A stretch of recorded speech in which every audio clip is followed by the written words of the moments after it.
Welcome, everyone, back to the Fantasy Football Profit Podcast. I'm Craig Phillips, joined by Jeff Torrey, and today we are going to talk about FAAB waivers. And it might seem a little early to do that, right? We're still, a month and a half till the season starts, but we want to get this out there now for people, because especially if your league doesn't do FAAB budget yet, FAAB waivers, you should. You absolutely should. If you're listening to our show, you're probably doing an auction draft, I would assume. Otherwise, I don't know why you're probably listening to us anymore. You're probably doing an auction draft. And I don't think nothing pairs better with an auction draft than FAAB budget, FAAB waivers. It's auction draft during the season, essentially. I hate, to be honest, regular waivers where you just hold your waiver claim and wait to get your guy, and it just, I don't like it. FAAB budget is where it needs to be, what you need to be doing. If you're not doing it yet, get your league to switch. And hopefully this episode will at least put it in your mind. This is the best way for fantasy football. Auction draft with FAAB budget. So we're going to talk about a little bit about how to handle it and what to do during the season, and I guess the best strategy for it. So typically our league goes a little more. We have more money, but it doesn't really matter. It's still percentage based. So $100 is probably typical, I would say, in standard leagues. Get a $100 budget. The big difference can be whether or not your league has a minimum bid or not. Our league actually has a $1 minimum bid, which I am trying to get changed, and I've been trying to get changed forever. Actually, I kind of love it. Oh, I hate it. I love it. And that's why I won't change. I can't get Jeff on board. Jeff needs to be one of my deciding votes. If we always have like a 5-5 split. I like that because you have there's more strategy. You have skin in the game immediately. Yes. Otherwise, there will be guys like you. And honestly, I would do it too. You would have to, but you would just start throwing out a bunch of guys, and you would cycle through them as quick. I know. So that's come down to that is. A lot of people like to save your money. If you get into this, it's kind of be like when those waiver claims, people save those waiver claims. And this, a lot of people like to save your money because you're waiting for that big guy, right? You're waiting for the next best thing. Honestly, it doesn't happen a lot. I like to spend big money early. Mm-hmm. I really do. I feel like I have no hesitation in the first few weeks of a season to be spending your FAAB budget, 60, 70% of it on a big time player, especially after like week one. If someone comes up after week one and is really good, and it's clear that, okay, it's a running back this guy's the number one back, and we didn't see it happen. 2 years ago, it would have been Elijah Mitchell, right? We all of a sudden like, oh, wow, this guy's the guy. Go big, because you know what? You might just get another guy that's going to help your team win for the year. And if you just want to be conservative, I don't want to spend that much money yet. All right, chances are you're never going to get that guy again. It's not going to happen. You need to go spend the money big.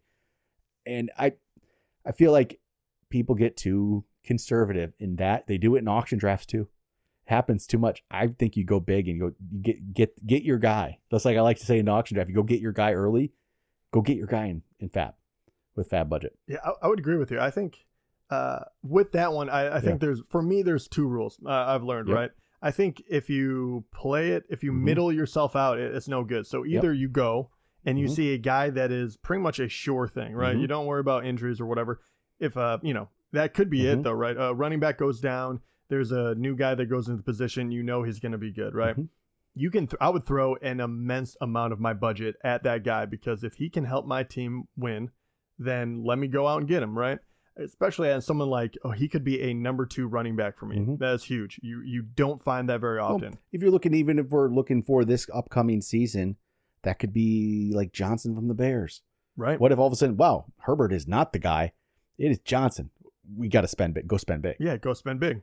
100%. I love that. And if it doesn't happen in the first how many weeks, 5, whatever weeks, I think the other thing that you have to do is you have to be active.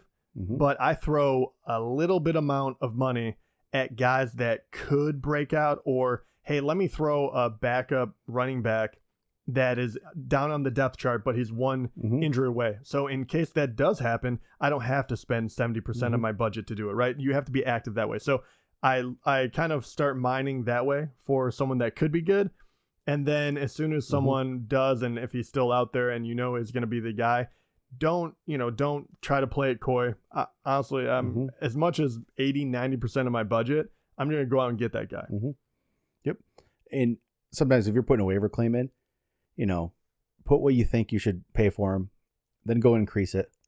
then increase it one more time. That's always the thing. I'm telling you. As soon as you start talking to the rest of the guys, and they're kind of like, they'll throw out fake numbers and everything. Everyone gets a little worried, and everyone creeps up. Especially like in a league, if you have a guy like is gonna be the big waiver claim, and you don't necessarily want him. If you have a group chat going, like, hey, who's gonna spend $90 on? Immediately, you just be like, well, I mean, he's gonna go for at least 70, and then everyone's like, what is he? Or is he messing with me? I don't know. Then I always like to.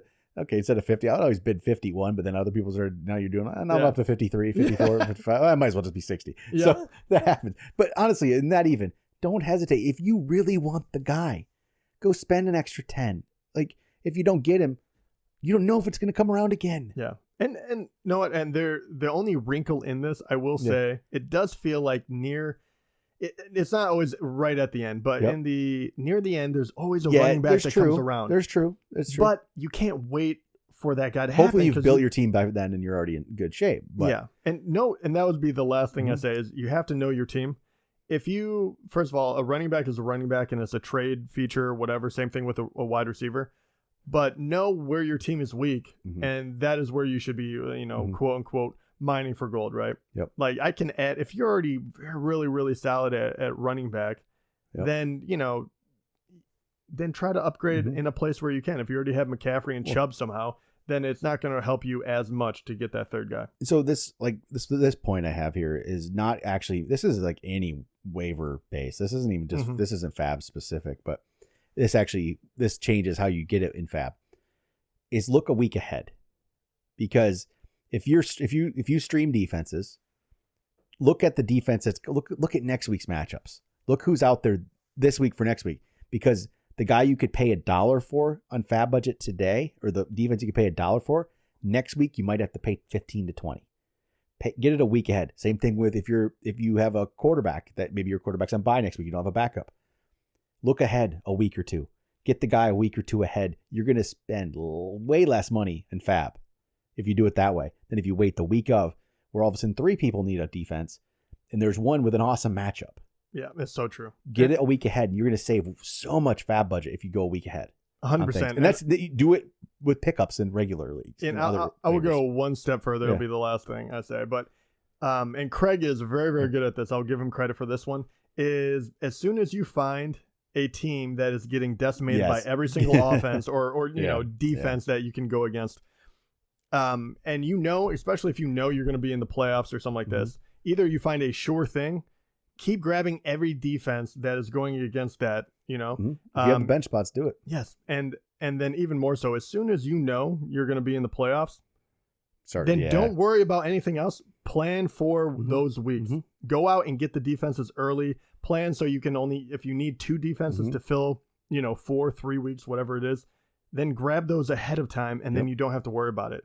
So that would be the thing. Like 100%. You save so much FAAB budget doing it that way.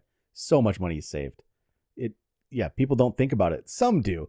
There's maybe, you don't have a lot of people though. I've still, even in our league, which is competitive and it's been going on for 14 years, you only have a couple of us that ever look ahead. Yeah. And defense is boring, right? Yeah. But you can get, if you get one good one, it is super annoying when the defense is the difference. And you're like, I had an opportunity to get that and I didn't. Yeah, anybody could have. And the quarterback thing too, if you have all of a sudden they're playing that terrible team the next week, oh wow, get the quarterback ahead of time if you need a guy, especially if you're streaming quarterbacks. Sometimes people do. Yeah. I mean, there's situations where it works, but I've definitely, an injury occurs. I've definitely had to. So look ahead. Just look ahead. So there we go. There's some quick basics to FAAB. And really, honestly, the main thing is if your league's not doing it yet, please get them to change to it. Yeah. And if I would even say that, but if you don't know what FAAB stands for, it's free agent budget. Is it free agent acquisition budget? Or, yeah. Free agent acquisition, but it's way better than regular old rolling waivers and so good. Yep. It's a way to do it. So, all right, that'll do it for today. Talk to you guys next time.